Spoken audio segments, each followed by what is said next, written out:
Before I get into how much better, can we finally admit now that someone said last year that trading Amari Cooper would be a mistake? And that also by drafting a receiver as early as they did, trying to bringing in T.Y. Hilton for the stretch playoff run, and now trading for Brandin Cooks, that trading Amari Cooper was a mistake because they didn't have anyone to fulfill that other side. Clearly, Noah Brown was not the answer. Michael Gallup probably needed an extra year in order for him to get up to speed, to get back to his normal Michael Gallup self. But a trading Amari Cooper was a mistake. Now, back to our normally scheduled programming. I definitely think this is a big addition to them. He's a great compliment outside on the other side of C.D. Lamb, and that's what they needed. They needed a guy that they can count on. They can go into the game, Skip, because no matter what you think, yeah, he's small in stature, he's small in size, but everywhere he's been, he's produced. Now, two of the four places now, he's had great quarterbacks, guys that are going to the Hall of Fame on the first ballot. He had Drew Brees. He had Tom Brady. He goes to the Houston Texans, and he's still putting up numbers regardless of who's in there at quarterback. And so now he goes into a system where he wants to be. He can go out there, he can focus, knows they're going to give him an opportunity to win, give him an opportunity to make plays game in and game out. So, Skip, I like the move. It didn't cost them a whole lot. Even they got Houston to pick up $6 million of the salary, and the Cowboys only got to pay $12 million. So you're getting a guy for a fifth, if I'm not mistaken, Skip, if I read this correctly. A fifth and a sixth-round draft pick, and you're only having to pay him $12 million, given the productivity that he's given you since he's been into the league. So I like the move for the Dallas Cowboys, one of the better things that they've done in the offseason, because it helps the offense. Look, I like Gilly. I think Gilly's going to perform extremely well. But we all know that defense wasn't the Cowboys' problem last year. It was the offense. And even though they've given him another weapon, it only matters who's pulling the trigger.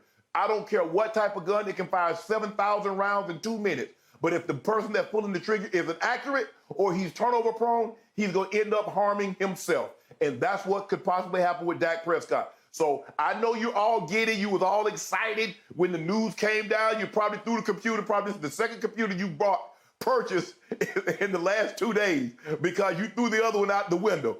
But I will give Jerry Jones credit on this one, Skip. I like the move for the Dallas Cowboys. They got a great receiver on the opposite side of C.D. Lamb. Okay, it is my turn, and I wish I had a seatbelt today to keep me in this seat, but because I might come up out of it.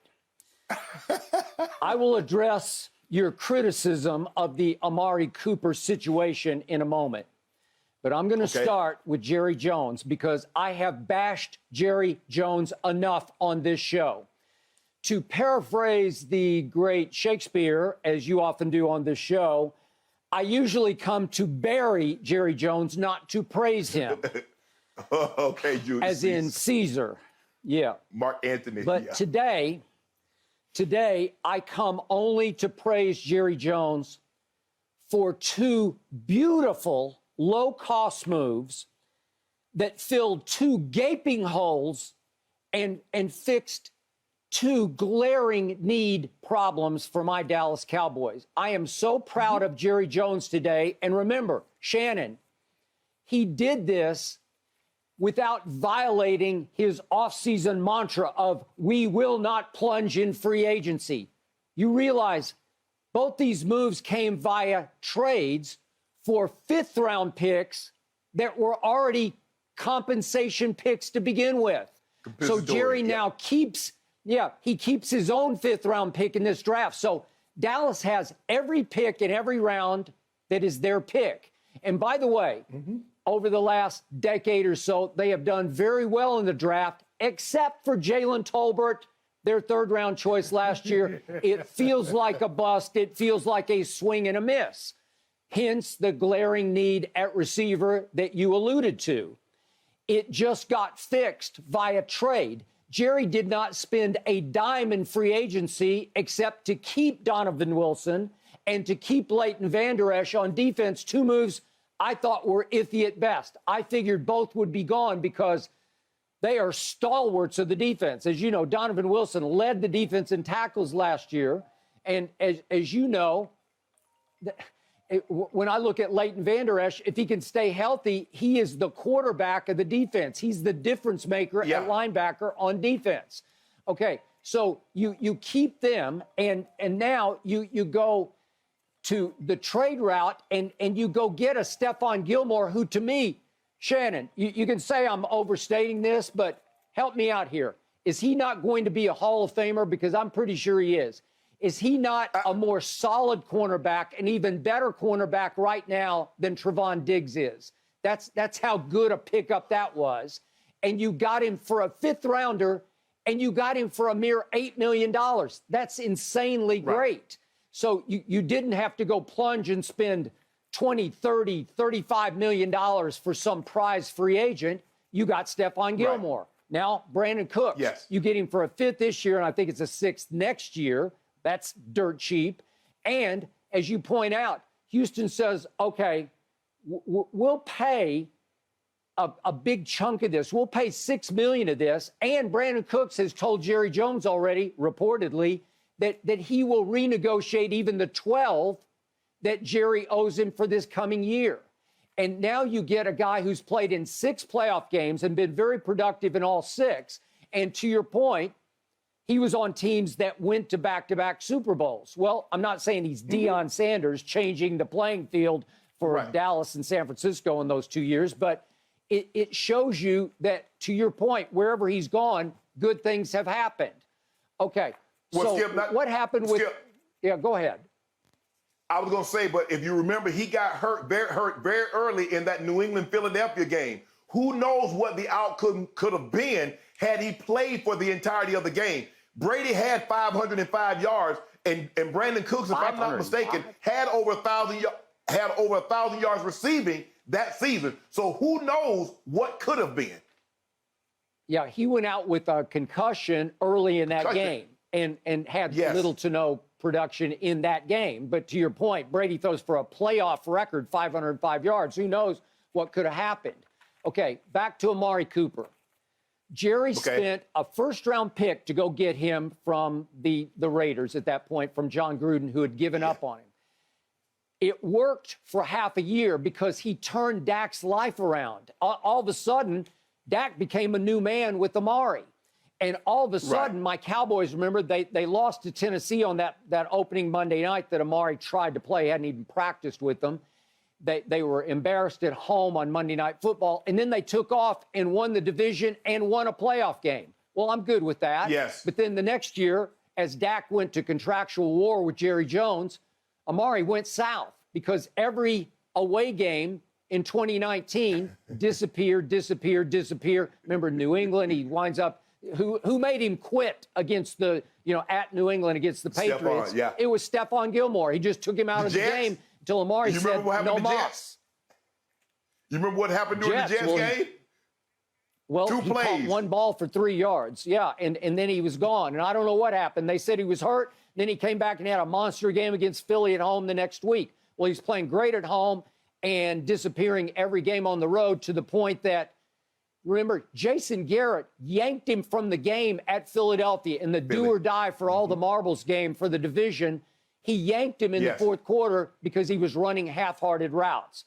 Okay, well, at that point, I told you I'm done with Amari Cooper. And they kept trying to force-feed him the football. And yet, Shannon, he did exactly what CD was about to be able to do. He was the alpha. He was the number one. And he was clearly, to CD, the number 2 to me.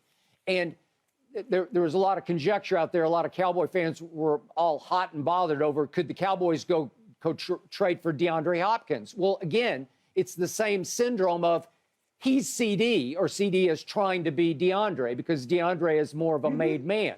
But the point is, CD has made the Pro Bowl the last 2 years, so he's an alpha receiver. He's your possession receiver. He's a bigger, stronger, 3rd and 8, throw it to me, and I'll go up and snatch it kind of a receiver. As you know, Brandin Cooks is the perfect complement to that because, remember, Brandin Cooks, I know he's 29 now. It seems like he's played longer than that, but he's still only 29. Once upon a time, Brandin Cooks ran 4.3 at the Combine. So he is much faster than DeAndre is. He's much faster, I think, than CD is. He is a legit deep threat that is, he's proven himself again and again as a deep threat. So all of a sudden I say, well, I'll take that. That brings me back to Odell. We're going to talk more about Odell in depth here in just a moment about how the NFL's just shunned him. But remember, it got so hot and heavy with Odell last year near the end of the season that Jerry announced he's coming to Dallas. Remember that? Jerry flat out said he's going to be a Cowboy. And I'm like, okay, bring him on, because he had been the good luck charm for the Rams the year before when they won the Super Bowl. And certainly in the playoffs, he played much better than I thought he could. And he'd made the big catch in the Super Bowl early on. And then he's just running free on a crossing route and he blows up his ACL again. But the point is, he had his window with Jerry. Jerry was enamored. Jerry had fallen in love head over heels for Odell Beckham Jr., and that was the time to shine, because obviously Jerry wanted Odell to come right in and get ready and play in the playoffs for Dallas, even as a decoy, just to go out there and be a Dallas Cowboy with the star on the side of your helmet. And instead, Odell said, I'm not ready. And he kept saying, I'm not ready, until Jerry said, well, then I'm not ready either.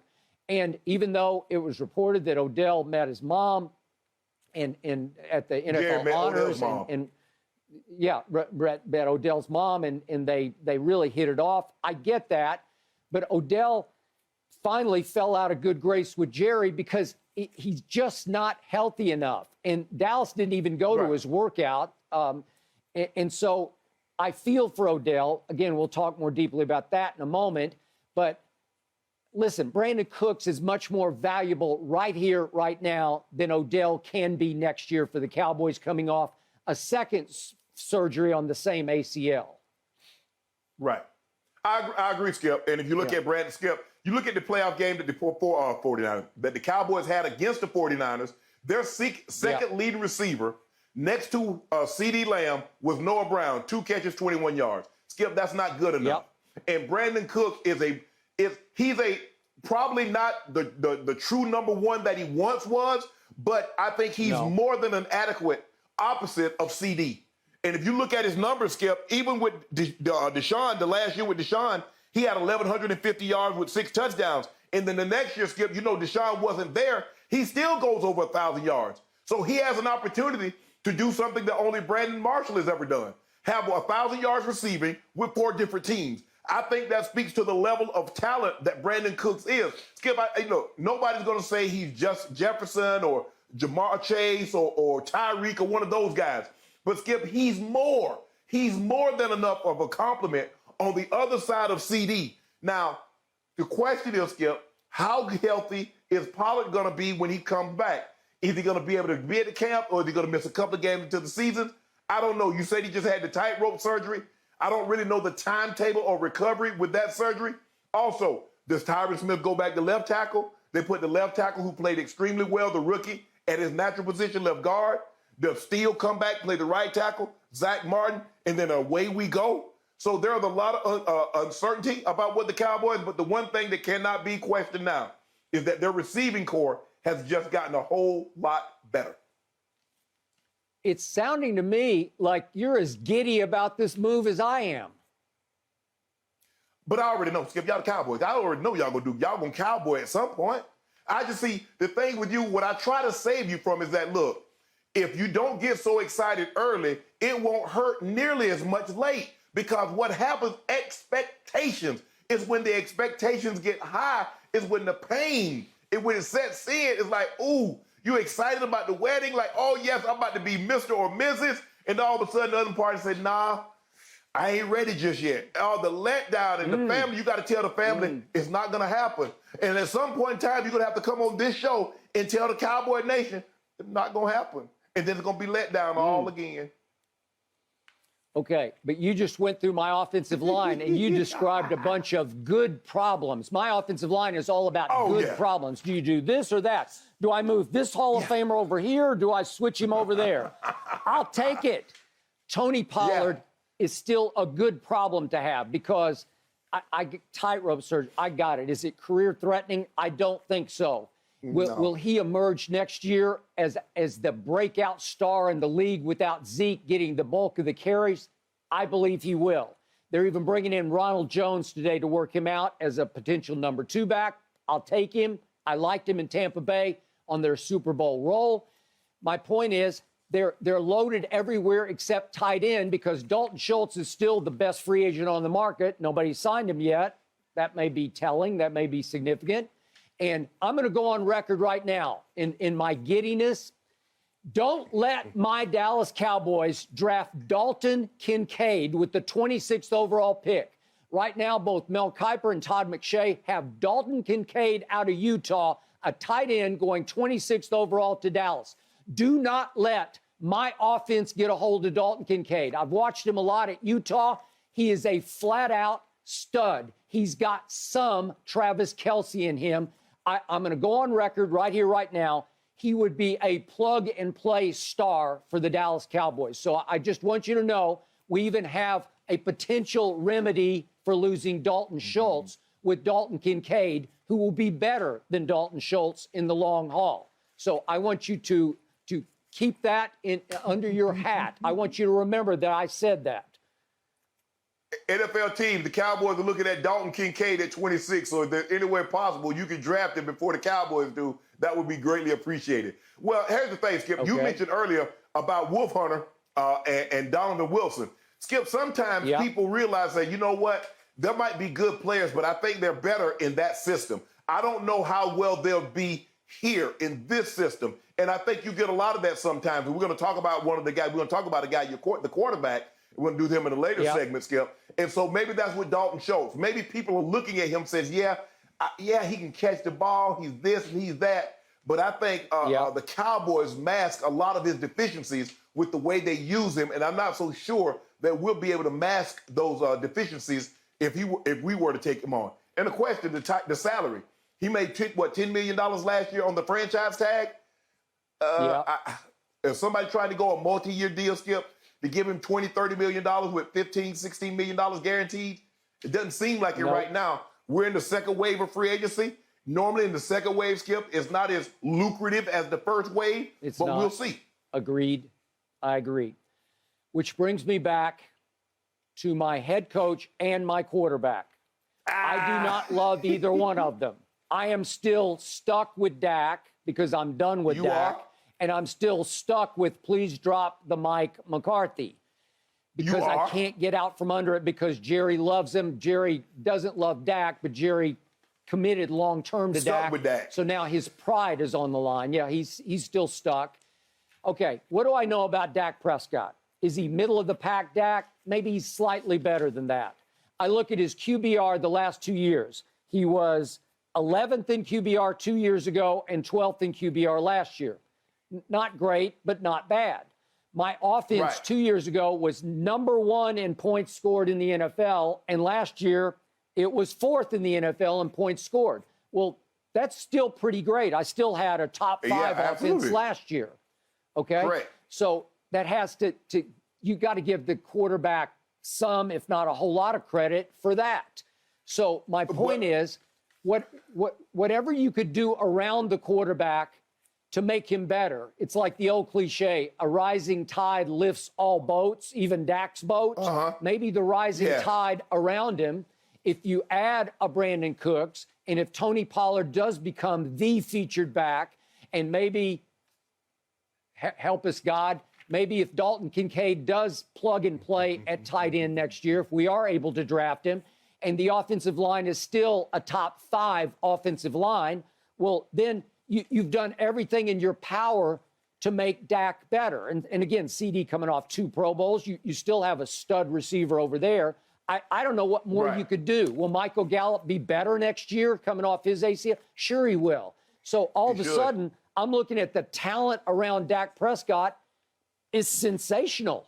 It's up there. It's top 5-ish kind of talent. So however good he can be, the talent around him, usually it's the quarterback who lifts the team. I think the team could lift the quarterback. Yes, Skip, but you said something very interesting. You said if you look at the year before, they were number 1 in points. I think last year they're number 4 in points. If you look at the yardage, and so you have to give Dak some credit. It seems like we've given Dak more credit than blame because it seemed like the blame it all went on to the coordinator who lost his job and somehow happens to be out here with the Chargers now. So that seems to where the blame lied was on the offensive coordinator when Dak made his mistakes. When Dak made those terrible decisions, it seemed to be all fall on the coordinator, and he ended up losing his job, Kellen Moore. So it's going to be interesting, Skip. Yes, he's had talent before. Because if you think about it, Skip, even when he had Amari Cooper playing at his apex, he still, in meaningful ball games, came up small. He did. I can't argue. But there are also blips where he retired Tom Brady in Tampa in a playoff game that will go down in Cowboy annals as one of the great quarterback games ever played by a Dallas Cowboy. So but it's high and it's low. It's like Trevor Burbick beating Muhammad Ali in his final fight. Muhammad Ali was 72. Tom Brady was 68 years of age. Of course he retired. Okay, but now you just compared Dak to Trevor Burbick. I don't think he's Trevor Burbick. No. He's better than that. And Oh, by you the think way, so? I was there in the Bahamas that day, sitting ringside. They were using cowbells between rounds. It was really pathetic. Dak's not pathetic. He's better than pathetic.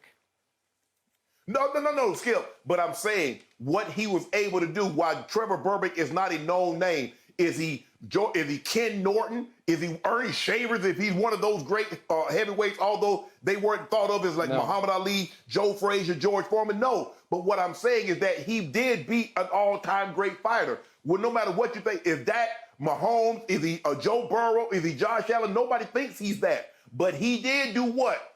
Beat an all-time great, historic, iconic, whatever you want to use to determine, to highlight what Tom Brady is and what he was. He did do that, Skip. That's his final game. A trivia question on Jeopardy 15 years from now, 20, 30 years from now, will be the quarterback that last beat Tom Brady is, what is Dak Prescott? Okay. Yet in the end, Shannon Sharpe won his final Super Bowl ring thanks to Trent Dilfer at quarterback. Yes, Skip, but you know the rules. The rules are a lot different in 2023 than they were in 2000. You know you cannot attack the quarterback. We probably would have been playing the game, that Super Bowl game, without Ray, probably without Jamie Sharper, definitely without Goose. If you hit the quarterbacks like they were hitting the quarterbacks and receivers, you can't attack the guy like that anymore, Skip. We got a chance. We're back in business. Hey, why are you mentioning Super Bowl anyway? You know that's an oxymoron. Cowboys and Super Bowl. That jumbo shrimp, quiet riot. Those things don't go together. They're oxymoronic. No, it's not. We got 5 I'll of say them. this, gentlemen. The NFC East is getting very interesting for next season. Yep. And Skip, it's not just Ronald Jones coming in for a workout today. You've got an offensive lineman and a defensive lineman coming in. So could be a lot of changes still to come for your Cowboys roster. Thanks for watching, Undisputed fans. Subscribe here to get the very latest from Skip and Shannon. Plus, go watch a few segments from our other shows on FS1.